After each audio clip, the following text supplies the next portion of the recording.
राम राम दोस्तों, स्वागत है आप सभी का आपके अपने YouTube चैनल इन्वेस्ट इंडिया में। तो सबसे पहले तो बधाई हो आपको, क्योंकि आज निफ्टी ने एक नया लाइफ टाइम हाई बनाया है और लाइफ टाइम हाई बनाने के साथ साथ आज उसने एक लाइफ टाइम हाई क्लोज भी दिया है। तो ये एक डबल बधाई है। तो हम लोग एक इन्वेस्टिंग की नई सीरीज शुरू करने वाले हैं, जिसमें कि स्टॉक्स को फंडामेंटली स्ट्रॉन्ग स्टॉक्स को हम लोग आइडेंटिफाई करेंगे और उसमें इन्वेस्टमेंट की अपॉर्चुनिटीज़ ढूंढने की कोशिश करेंगे। तो अगर आप नए हैं या फिर सीजन्ड इन्वेस्टर हैं तो भी आप लोगों के लिए ये बहुत ही हेल्पफुल सीरीज होने वाली है। मैं एक चीज़ आप लोगों को भरोसा दिला देता हूँ कि आप लोग एकदम सही जगह पर आए हैं। तो थोड़ा बेसिक क्लियर कर देते हैं कि इन्वेस्टिंग सीरीज शुरू करने से पहले 2-3 चीज़ें आप लोगों को जान लेना ज़रूरी है।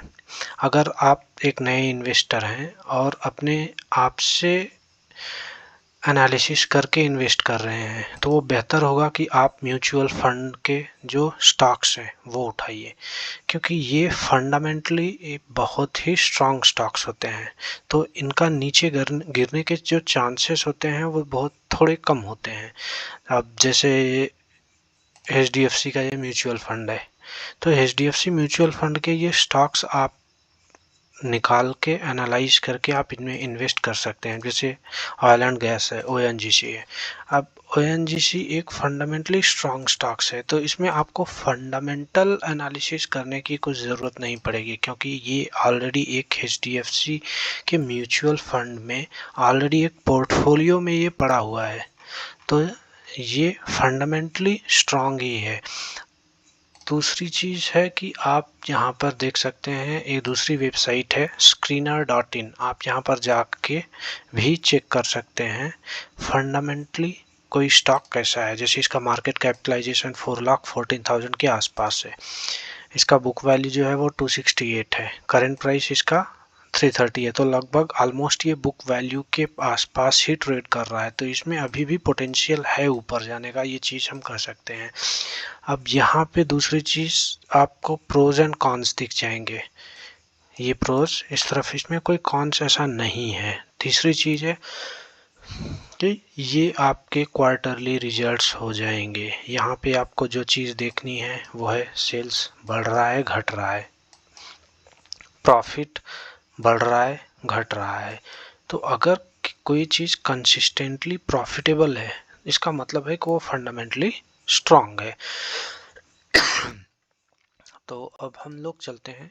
ये आप देख सकते हैं, ये आप इंडिविजुअली कभी एक एक निकाल के आप एनालाइज कर सकते हैं और उसके बाद अपनी एनालिसिस करने के बाद टेक्निकल्स के थ्रू अपनी एंट्री बना सकते हैं। और इन्वेस्टिंग सीरीज शुरू करने से पहले मैं 2-3 चीज़ें और भी क्लियर कर देना चाहता हूँ। जैसे कि अब देखिए, अगर हम निफ्टी को एनालाइज करते हैं टेक्निकल्स के थ्रू, ये एक नया लाइफ टाइम हाई है। पहली चीज़ जो बताना चाहूँगा कि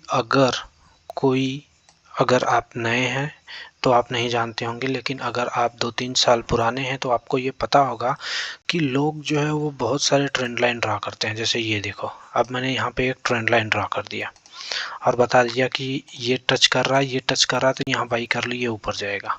फिर जब ये इसको तोड़ दिया तो इस ट्रेंड लाइन को वो लोग क्या करेंगे, चेंज कर देंगे। फिर कहेंगे नहीं नहीं ये असली वाला ट्रेंड लाइन है। तो अब यहाँ पे टच किया, यहाँ पे बाई करो, अब ये जाएगा। फिर जब यहाँ पे टूट गया तो बोलेंगे नहीं नहीं अब ट्रेंड लाइन को चेंज कर दे। तो अगर कोई ऐसा ट्रेंड लाइन ड्रा कर रहा है या कोई मूविंग एवरेज दिखा रहा है, कोई हाइकेनेसी का ट्रेड कैंडल स्टिक दिखा रहा है, तो आप वहाँ से जितनी तेजी से भाग सकते हैं भाग जाइए, क्योंकि वो आपका 2-3 साल वेस्ट कर जाएगा। अगर ये ट्रेंड लाइन काम कर रहा होता तो ये यहाँ पे ही काम करना चाहिए था।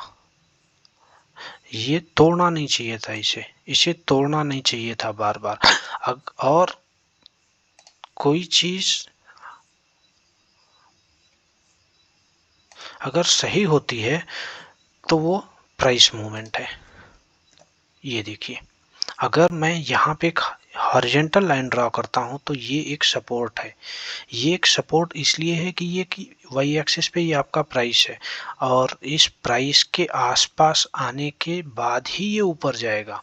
जबकि ट्रेंड लाइन ये कोई एक स्टैटिक चीज़ नहीं है, ये डायनेमिक चीज़ है, ये बदलते जाते हैं। कभी यहाँ पे ट्रेंड लाइन, कोई यहाँ पे ट्रेंड लाइन ड्रा कर देगा, उसके बाद कोई यहाँ पे ड्रा कर देगा, कोई यहाँ पे ड्रा कर देगा और सब अपने आप को एक्सपर्ट बताएंगे। तो इसलिए मैं आपको बता रहा हूँ कि कोई भी अगर ऐसी ट्रेंड लाइन ड्रा करके दिखा रहा है, कोई मूविंग एवरेज दिखा रहा है, तो आप वहाँ से जल्दी निकल जाइए।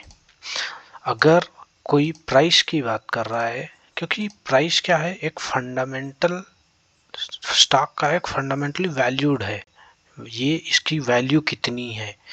तो आप देख सकते हैं कि जब मैंने यहाँ पे एक प्राइस मूवमेंट का इस कैंडल पे एक हॉरिजॉन्टल लाइन ड्रा किया तो 4-5 बार आप देख सकते हैं कि इसी प्राइस को एक बैकबोन बना के ही ऊपर गया है।